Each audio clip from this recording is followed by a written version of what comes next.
Assalomu alaykum aka-ukalar. Sog' salomat yuribsizlarmi? Charchamayapsizlarmi? Aka-ukalar, hozir Farg'onaga keldim. Bu yerda ko'chaning nomini tarozga ham yozilmabdi. Lokatsiyalargacha bor edi bu odamni. Qisqasi mendan jo'ja oluvdilar. Jo'jalardan partiya bo'yicha oluvdilar. Gulrayhon ko'chasiga. Mana shu burchadagi uyga olib kelib berdim. Bir marta bega berilgan, bir marta bekdan odamlar bu ishidan kutib olganda, hozir bu uydagini chaqirib shunaqa edi. Olib kelganda bir marta şeyda bir opa topib qolib desak, biz tanimaymiz deyapti. Qisqasi, ancha-muncha muomalamiz bor edi bu odamlar.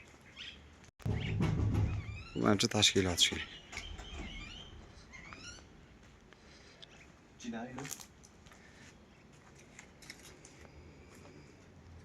Xo'rozlar bor ekan? Xo'rozlar chiqib yotibdi. Biz muomalamiz borda, hozir telefonni sotib olmay qo'ydi. Lavz qilib hasa temir degan nogironman, boshqaman deb igna qildilar. Xo'p deb rahmim kelib nasiyaga berdim. Pensiyam chiqsa, boshqam chiqsa beraman deb igna qildi. Nasiyaga berdim. Hozir atirgan muddatdan o'tib ketdi. Telefon qilyapman, olmayapti. Kanalga ham qo'ydim numerini, lokatsiyalari va o'zlarining videolari ham bor. Imini shu odamning o'zini yuzini olgan videolarim ham bor. Xuddi sheda olingan videolar. Hozir kelsak yo'q. Uy sotilgan deyapti. Lekin telefon qilsa telefon olmayapti. Ashaga mashinalardan ehtiyot bo'linglar. Bu men bu narsani misol topa olmaganimda ham, boshqa qilmaganimda ham men hech narsa yutkazmayman. Qiyomatga qarz bo'lib qoladi bu narsa. Omonatni xiyonatini Allohning tarozisida o'tkir ko'rsatib qo'yaveradi. O'zining nogironligidan qiynalganman deb anaqa qilib foydalanib nima qilishdan insonni buraga nima deydi? Ishonchi yo'qolib qoladi-da. O'zini nogiron ko'rsatib, buni qilib odam rahmini keltirib, firibgarlik qilsa, Alloh yanada uni baloga tiqib qo'yadi.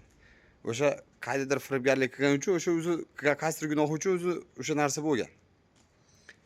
Lekin yana bu narsani qilishi u insoniylikka to'g'ri kelmaydi.